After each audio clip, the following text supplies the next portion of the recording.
Okay, so this is actually going to be quite a bit late. But this is going to be my little review of Spider-Man No Way Home.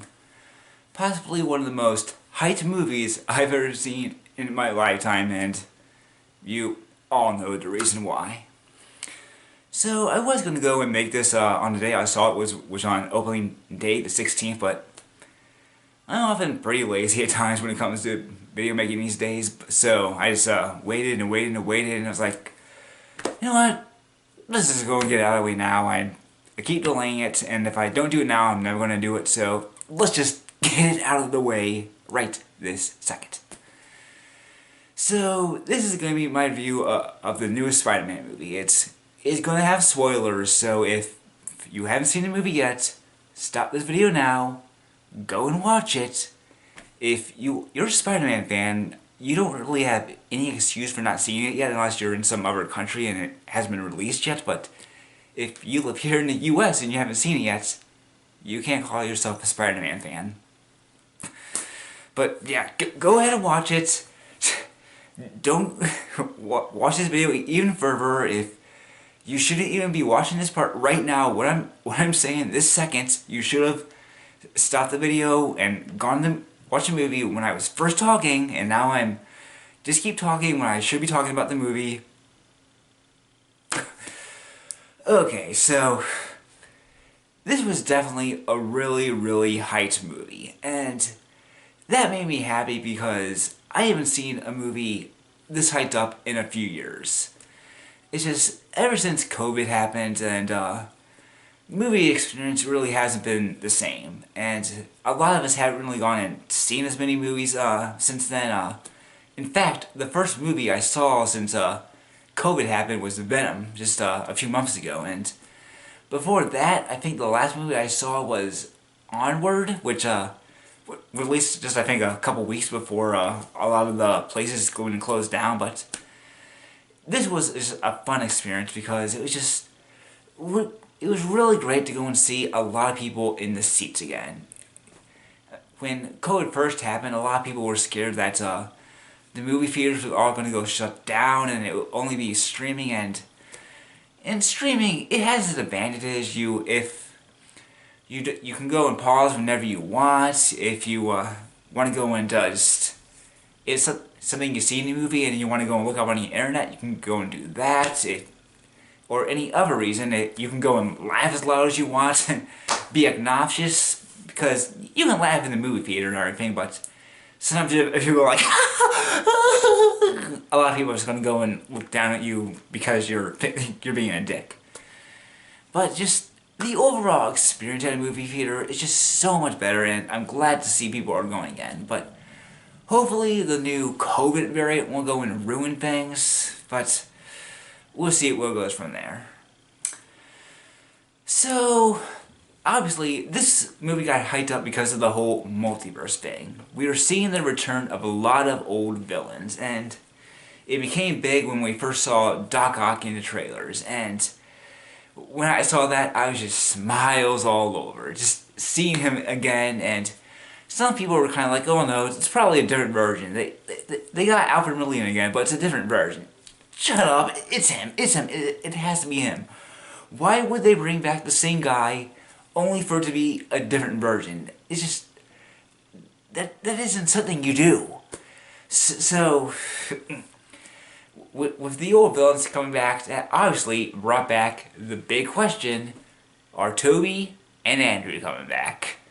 So many people were asking that. It was just, so everyone was like, they had to bring them back, they had to.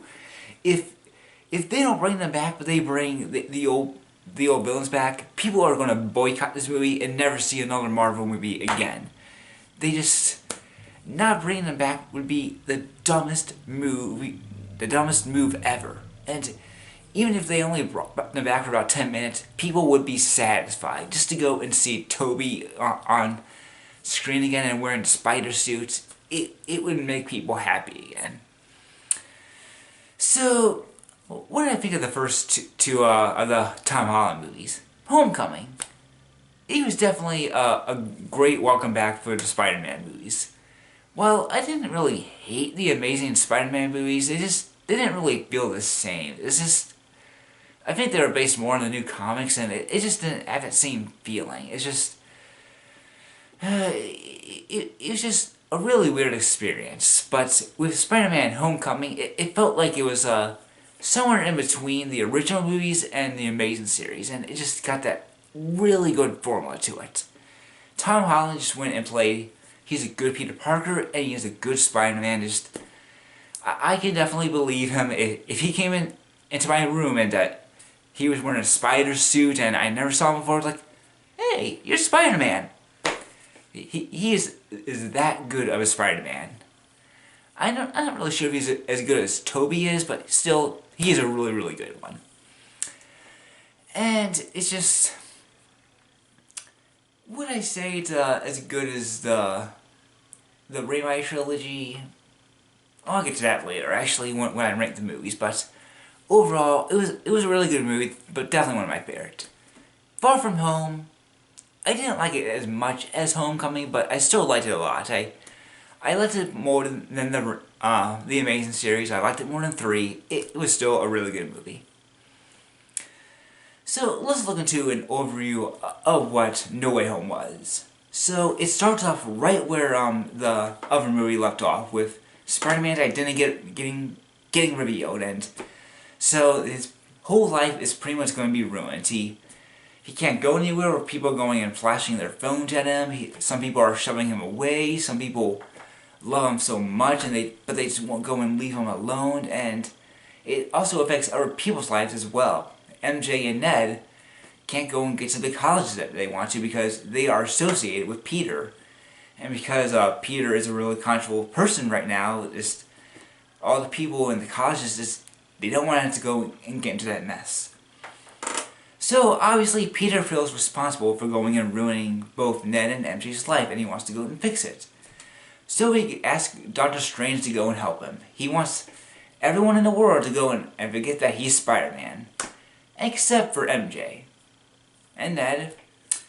And Aunt May. And Happy Hogan. And a bunch of other people. So he keeps going and messing up the spell for people he wants to go and remember. And eventually it just messes up, pretty much explodes, and it has to be going and concealed into this little cube-like thing. So, but with that as well, one more thing also happened. It turns out that it ripped a hole in the multiverse. And now, of course, all the villains from all the other movies are back.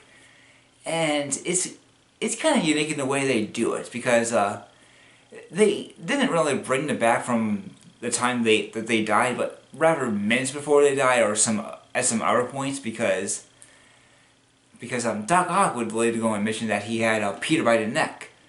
So that goes and shows that he disappeared just minutes before he was reformed in Spider-Man 2. So he's still evil in this part, because when the trailers came out, people were like, why is he evil again? I really hope he doesn't say evil.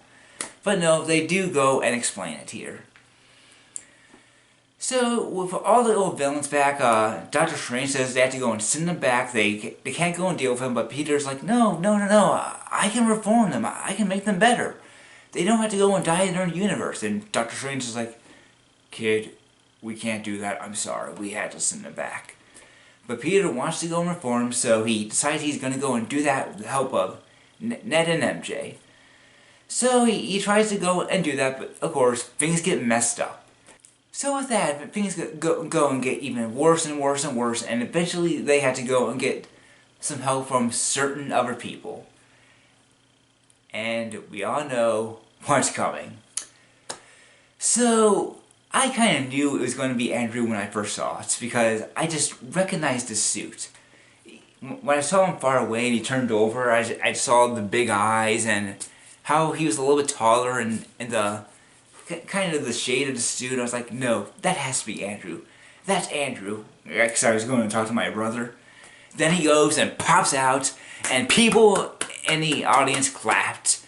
And I was happy to see that, because I never thought Andrew was a bad Spider-Man himself or a bad Peter. It's just, he had to deal with the bad writing of the series. He still did great, but just with the way the story was written, it just didn't turn out that great. And I also thought he was too cool to be Peter Parker, and I do think he's supposed to be based off more of the new Peter Parker you see nowadays, but still, he was just too cool going around and riding a skateboard and going and doing flips and things like that. It's just, when I think of Peter Parker, I don't think of someone like that. But yeah, so Andrew came back, people were happy, and then just a few months later, Toby appears. Aunt May, is that an angel? So, people clapped even more. I was like, yeah! Not that loud, but I was so happy to go and see Toby on screen again. Everyone was. And, oh, he's quite a bit different. Obviously, he's about 16 years older, so he's going to be different, but it was just so good just to go and see all three of them on screen together. It's what everyone's dream was for many, many years, and it's finally come true. And for the longest time, it was pretty much just a fantasy. Just be like, oh, what if all three of them appeared together? That would be so great, but we were also sure it was never going to happen, and it happened. So, all the three Spider-Man had to go and work together to go and defeat the bad guys and get them back to their original time. But it looks like that the multiverse is going to go and rip open, and the only way that they can go and save it is if Tom Peter, makes everyone go and forget who he is. So, of course, he does that, and now MJ, Ned, Happy Hogan don't remember who he is anymore. So, after that, he goes and puts on a new spider suit, goes into the night, and still does the job. But he has no one with him anymore. He doesn't have his friends, he doesn't have Aunt May, he doesn't have the Avengers, he has no one. So, it kind of leaves up what's going to happen up in the movies up to debate. So, I just love this movie. I love this movie. It was one of my favorite Spider-Man so far. A lot of people have been saying it's fan service, which, yeah, I agree it is, but it's fan service done right. They acknowledge it's fan service. They know it is. That's why they go and say some of the same quotes that they said in the old movies, or they go and make reference to the memes like, oh, my back. They know it's fan service, but because they're acknowledging it, they know not to go too far. So yeah, it's fan service, but it's just done just in the right way. Everyone just plays their parts well. Tom, like I said, is a good Spider-Man. Zendaya, she's really good as MJ. I was really hoping she wasn't going to die there, because I was like, don't let her die, because, I mean, Tom Peter, he already lost Aunt May. He doesn't deserve to go and lose her too. Even though he kind of does, but at least she doesn't die, so that was good to see. Jacob's Ned, I also loved him. He's goofy, he makes lots of good lines, and I kind of heard that he might become the Hobgoblin in future movies. I'm not really too sure, but it doesn't really make sense if he's going to become magic instead. So maybe they're going to do something good else with him. I was pretty saddened when Aunt May died, because I was really beginning to like her, even though I still kind of think of Aunt May as all old with gray hair and looking like a grandma. I was really warm up to her, and just to go and see her go, it was just like, oh. And I'm not really sure if she's going to appear in any of the other future movies, maybe like Uncle Ben did in the original trilogy, but maybe she will. I think they tackled some of the themes really good, like how Spider-Man's identity gets revealed. That's never been done before, so I always wondered what it would be like if it happened in the original trilogy. How would everyone react? Because you always wondered who knew and who didn't. People like Aunt May, they were kind of given hints that they knew, but it was never confirmed. So to go and see them finally go and do it and kind of have some people are still on the side, some people aren't against them. I think they did it in quite a fun way. I also like how they did the theme of second chances. That all these bad guys who made these bad choices in the original timeline, are now given a second chance because they weren't given a second chance in the original movies. Doc Ock, right when he became good, he didn't have a second shot. In order to go and redeem himself, he had to go in and drain the thing to go and save New York. So this time he might, unless he gets zapped back to when the thing's going to blow up. So he might start to die, but still, yeah, I guess it's not too great for him, but still. A lot of the other guys are getting second chances. So, I kind of wonder if there's also going to be more movies for both Toby and Andrew. I've kind of heard rumors that there might be for Andrew. I'm not sure Toby, but I would really like to go and see their stories get complete, especially Andrew, because say what you want about this movie. I just criticized it a few minutes ago, but he still deserves to have his arc go and completed. He went and had it all taken away from him. I think he at least deserves one more movie just to go and complete his story. As well as Toby. He is getting kind of old now. I mean, I think he's pushing 50 in a few years, so if they're going to make it, they're going to have to make it pretty fast. But I would like to go and see one more Toby movie as well. And I would also like to go and see them explain some things, like if Aunt May knows she's Spider-Man or not. And there were also some things I was kind of hoping to see. For the cameos, I was really hoping to go and see Nicholas, the guy who played Spider-Man in the 70s TV show, and the Japanese guy who played Spider-Man in the Japanese TV show, but they didn't appear. What I wanted to see in a post-credit scene was all the Spider-Man are eating together, and then Toby Peter comes up with a thing of pizza, says, "Pizza time!" And then they all chowing on some pizza. Then Nicholas comes swinging in and is like, am I too late? Am I too late? Is everyone alright? And they're like, dude, the battle's over. We're celebrating. And Nicholas is like, oh, okay. And comes in and joins them. And then also the Japanese Spider-Man comes in and joins them too. And then they're kind of like, I wonder if there's a black Spider-Man somewhere. And they all just kind of go and look to the camera for a few seconds and stare at it until they go and look at each other again, and that's when the movie ends.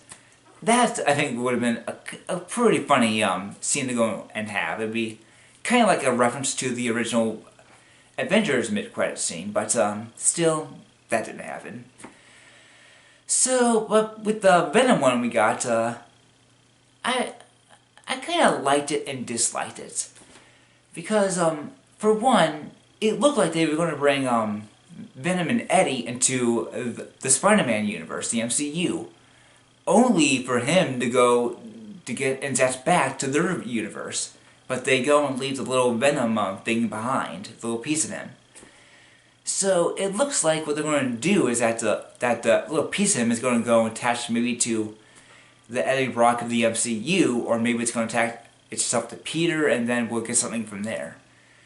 And some people thought it was kind of cheated that originally that they were going to have the Sony one there in the MCU, but only for them to go and get zapped back. And I do see where they're coming from. I kind of agree. It seems like they really cheated us there. We were going to get that Venom, that Eddie, and maybe they'll come back, but I doubt, because what would be the point of going and leave that little piece of Venom behind? It just seems so stupid for them to go and get zapped there just so that they can go and leave that small piece and then go back.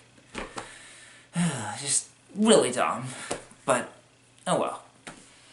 And then, of course, the end credit scene was pretty much just the trailer for Doctor Strange, the second movie. So, not really too much there. So how would I rank these movies?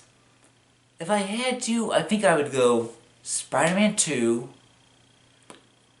No Way Home, the original Spider-Man, Homecoming, Amazing Spider-Man, Spider-Man 3, and Amazing Spider-Man 2. That would probably be my ranking right now, I think. And pretty much, I think all of them are pretty much watchable, even the Amazing Spider-Man, and Spider-Man 3 is pretty much just, it's fun to watch for the entertainment. If you get a good group of friends to go and watch it with, you're going to have a riot. And they're also good for the Bully Maguire videos. If you haven't watched those, go watch them. They're hilarious. So what does this mean for the future? What villains are we going to have? What's going to happen to Ned and MJ? What about the Avengers? Are they going to make appearances? Or does some of them still know Peter? And are Toby and Andrew going to go and make more appearances in the MCU? Or even get their other movies? It should be really interesting to see what goes on in the next few years, because for the most part, I'm really not too interested to see where the MCU is going overall, except Spider-Man. With Tony gone, with Steve gone, and a lot of the others, it just didn't go in the way that I really wanted. With all the main guys gone, I understand why they want to do it, to go and have a new generation and everything like that, but still, just some of the movies don't really interest me. But I do still want to see where the Spider-Man movies go, and if they're like No Way Home, I think they're going to be really, really good. So, yeah, love this movie. It was really great. Go see it now. You haven't yet, and I pretty much just can't go and wait for any of the other movies.